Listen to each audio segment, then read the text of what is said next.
Hi guys, how's it going? How about we solve for x and approximate the result?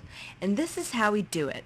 So we're given e to the power negative x squared is equal to e to the power negative 3x minus 4. What we first do is set the powers equal to one another since the base is just the same.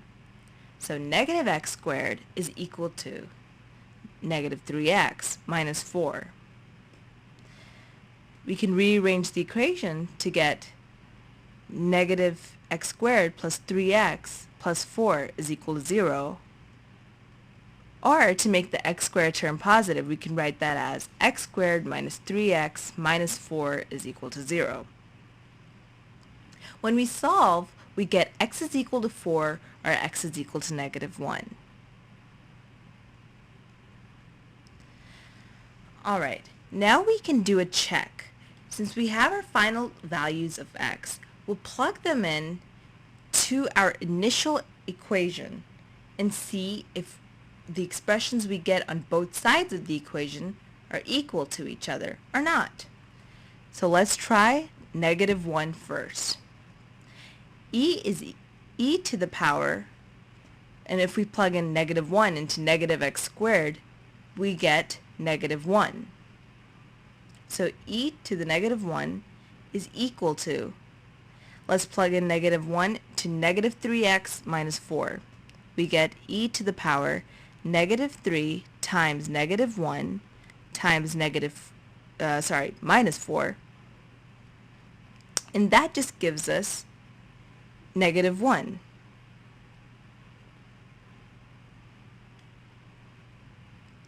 And so now we get e to the negative 1 is equal to e to the negative 1.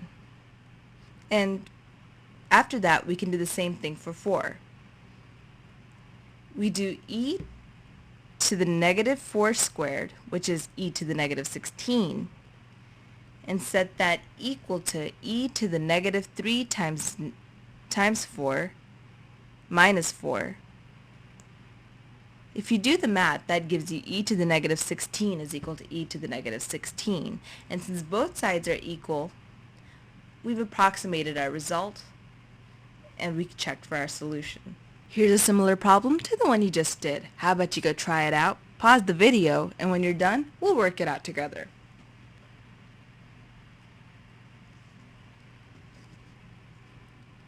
Alright, so we have e to the 2x minus 3 to the ex plus 2 is equal to 0. What we want to do to make things easier is plug in a for e to the x. So we'll set e to the x is equal to a. This means that e to the 2x is equal to a squared.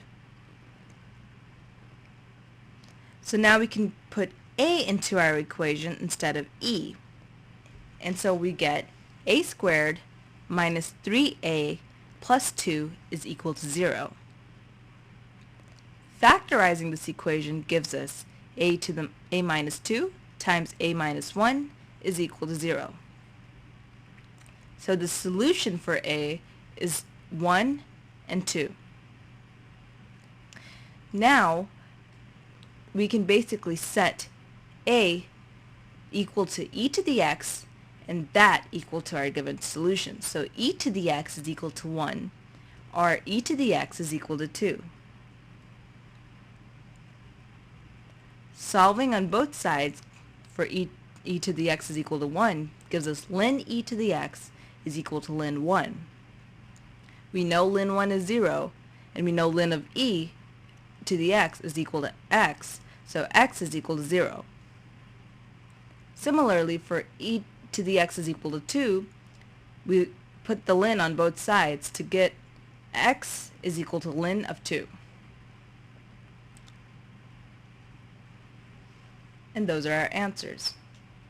Now, if you need help with factorizing or if you need more help with your English, science, whatever it may be, how about you go to www.oasis101.com and book your appointment now.